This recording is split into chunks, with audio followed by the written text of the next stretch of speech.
प्रिय दोस्तों नमस्कार। बड़ों को प्रणाम, छोटों को मेरा प्यार।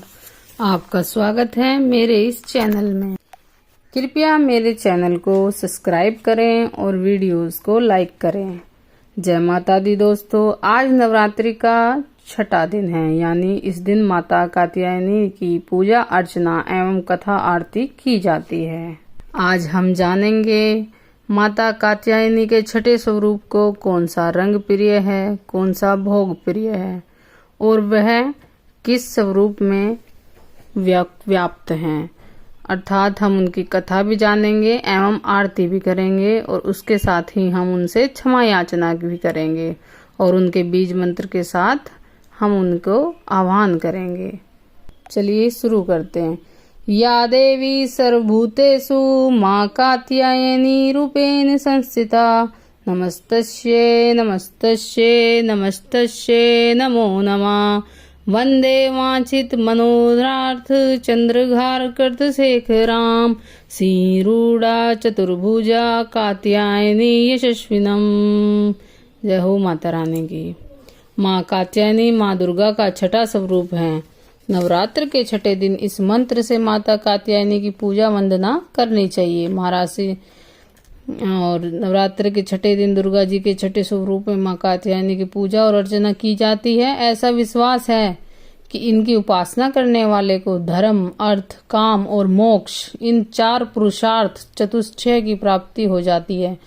क्योंकि इन्होंने कात्य गोत्र के महर्षि कात्यायन के यहाँ पुत्री रूप में जन्म लिया, इसलिए इनका नाम कात्यायनी पड़ा। इनका रंग स्वर्ण की भांति अत्यंत चमकीला है और इनकी चार भुजाएं हैं। दाईं ओर के ऊपर वाला हाथ अभय मुद्रा में है और नीचे वाला हाथ वर मुद्रा में है। बाईं ओर के ऊपर वाले हाथ में खड्ग अर्थात तलवार है और नीचे वाले हाथ में कमल का फूल है।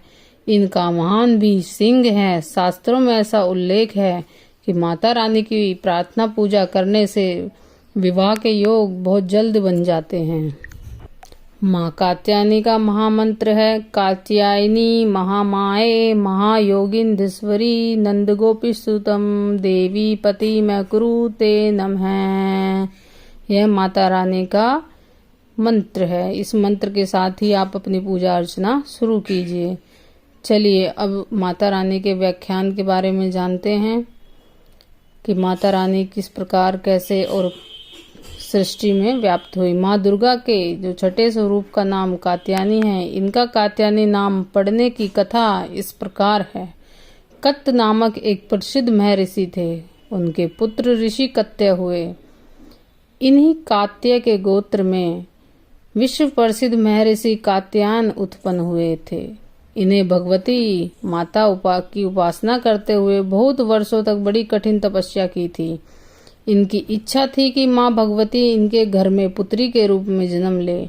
माँ भगवती ने उन्हीं की यह प्रार्थना स्वीकार कर ली थी। कुछ काल पश्चात जब दानव महिषासुर का अत्याचार पृथ्वी पर बहुत बढ़ गया, तब भगवान ब्रह्मा, विष्णु, महेश और तीनों ने अपना अपने तेज का अंश देकर महिषासुर के विनाश के लिए एक देवी को उत्पन्न किया। महर्षि कात्यायन ने सर्वप्रथम इनकी पूजा की। इसी कारण से यह कात्यायनी कहलाई। ऐसा भी कथा मिलती है कि ये महर्षि कात्यायन के वहां पुत्री रूप में उत्पन्न भी हुई थी। अश्विन कृष्ण चतुर्दशी को जन्म लेकर शुक्ल सप्तमी, अष्टमी तथा नवमी तक 3 दिन इन्होंने कात्यायन ऋषि की पूजा ग्रहण कर दशमी को महिषासुर का वध किया था। माँ कात्यायनी अमोद फलदायिनी है। भगवान कृष्ण को पति रूप में पाने के लिए व्रज की गोपियां इन्हें की पूजा कालिंदी यमुना के तट पर की थी। ये ब्रजमंडल की अधिशास्त्री देवी के रूप में प्रतिष्ठित हैं। इनका स्वरूप अत्यंत ही भव्य और दिव्य है। इनका वर्ण स्वर्ण के समान चमकीला और भास्वर है। इनकी 4 भुजाएं हैं। माता जी का दाहिनी तरफ का ऊपर वाला हाथ अभय मुद्रा में है तथा नीचे वाला वर मुद्रा में है। बाईं तरफ के ऊपर वाले हाथ में तलवार और नीचे वाले हाथ में कमल पुष्प शोभित है। इनका महान सिंह है। दुर्गा पूजा के छठवें दिन इनके स्वरूप की उपासना की जाती है। उस दिन साधक का मन आज्ञा चक्र में स्थित होता है। योग साधना में इस आज्ञा चक्र का अत्यंत महत्वपूर्ण स्थान है। इस चक्र में स्थित मन वाला साधक माँ कात्यायनी के चरणों में अपना सर्वस्व निवेदित कर देता है। परिपूर्ण आत्मदान करने वाले ऐसे भक्तों को सहज भाव से माँ कात्यायनी के दर्शन प्राप्त हो जाते हैं। माँ कात्यायनी की भक्ति और उपासना द्वारा मनुष्य को बड़ी सरलता से अर्थ, धर्म, काम, मोक्ष चारों फलों की प्राप्ति हो जाती है। वह इस लोक में स्थित रहकर भी अलौकिक तेज से प्रभाव से युक्त हो जाता है। उसके रोग, शोक, संताप, भय आदि सर्वथा विनष्ट हो जाते हैं। जन्म जन्मांतर के पापों का विनष्ट करने के लिए माँ की उपासना अधिक सुगम और सरल मार्ग दूसरा नहीं है। इनकी उपासना निरंतर इनके सानिध्य में रहकर परम पद का अधिकारी बन जाता है। अतः हमें सर्वतोभाव से माँ के शरणगत होकर उनकी पूजा उपासना के लिए तत्पर होना चाहिए। जय हो माँ कात्यायनी की। माँ कात्यायनी की जो प्रिय भोग है वो है शहद। माता रानी को इस दिन भोग के रूप में शहद का भोग लगाया जाता है। माता रानी का प्रिय वस्त्र है नारंगी। इस दिन माता रानी को नारंगी कलर के वस्त्र पहनाए जाएं। माता रानी की पूजा अर्चना बड़े ही मन और हर्षोल्लास से करें। माता रानी के नाम का जयकारा लगाते हुए अपनी पूजा का प्रारंभ करें। चलिए अब चलते हैं माँ कात्यायनी के बीज मंत्र पर। ओम ह्रीं श्रीं कात्यायने नमः।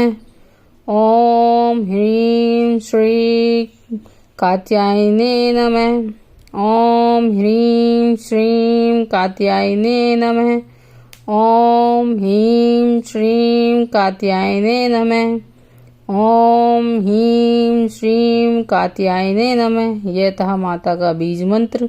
पूजा पश्चात इस मंत्र के 11 बार या 7 बार जो या 51 बार 21 बार आप जपमाला कीजिए। इसके पश्चात अब हम माता रानी की आरती करना प्रारंभ करेंगे।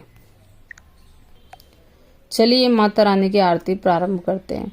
जय जय अम्बे, जय जय कात्यायनी, जय जग माता जग की महारानी। बैजनाथ स्थान तुम्हारा, वावर दाती नाम पुकारा। कई नाम है कई धाम है, यह स्थान भी तो सुख धाम है। हर मंदिर में ज्योत तुम्हारी, कहीं योग श्री महिमा न्यारी। हर जगह उत्सव होते रहते, हर मंदिर में भक्त हैं कहते। कात्यायनी रक्षक काया की, ग्रंथि काटे मोह माया की। झूठे मुंह से छुड़ाने वाली, अपना नाम जपाने वाली। बृहस्पतिवार को पूजा करिए, ध्यान कात्यायनी का तुम धरिए। हर संकट को दूर करेगी, भंडारे भरपूर करेगी। जो भी माँ को भक्त पुकारे, कात्यायनी सब कष्ट निवारे। जय जय अम्बे जय कात्यायनी, जय जग माता जग की महारानी। जय हो माता रानी की। जय माता के जयकारा लगाते हुए जय माता रानी की जय, सच्चे दरबार की जय। चलिए अब माता रानी से क्षमा प्रार्थना की ओर बढ़ें, क्योंकि कोई भी पूजा करने के पश्चात कोई ना कोई भूल हमसे हो ही जाती है, कोई ना कोई गलती हमसे हो ही जाती है, तो उसके पश्चात हमें क्षमा याचना जरूर करनी चाहिए। चलिए शुरू करते हैं। हे परमेश्वरी, मेरे द्वारा दिन रात जो भी सहस्त्र अपराध हो रहे हैं, यह मेरा दास है, यूं समझकर मेरे उन अपराधों को तुम कृपा पूर्वक क्षमा करो। हे परमेश्वरी, मैं आह्वान नहीं जानता, मैं विसर्जन नहीं जानता, ना मैं पूजा करने का ढंग जानता। क्षमा करो माँ, क्षमा करो। हे देवी सर्वेश्वरी, मैंने जो मंत्रहीन, क्रियाहीन और भक्तिहीन पूजन किया है, वह सब आपकी कृपा से पूर्ण हो। सैकड़ों अपराध करके भी जो तुम्हारी शरण में जाकर जगदम्बा पुकारता है, हे माता रानी, उसे वह गति प्राप्त होती है जो ब्रह्मादि देवताओं को भी प्राप्त नहीं हो, सुलभ नहीं है। हे जगदम्बिके, मैं अपराधी हूँ, किंतु तुम्हारी शरण में आया हूँ। इस समय दया का पात्र हूँ। तुम जैसा चाहो वैसा करो। हे देवी, हे परमेश्वरी, अज्ञान से, भूल से अथवा बुद्धि भ्रांत होने के कारण मैंने जो न्यूनता या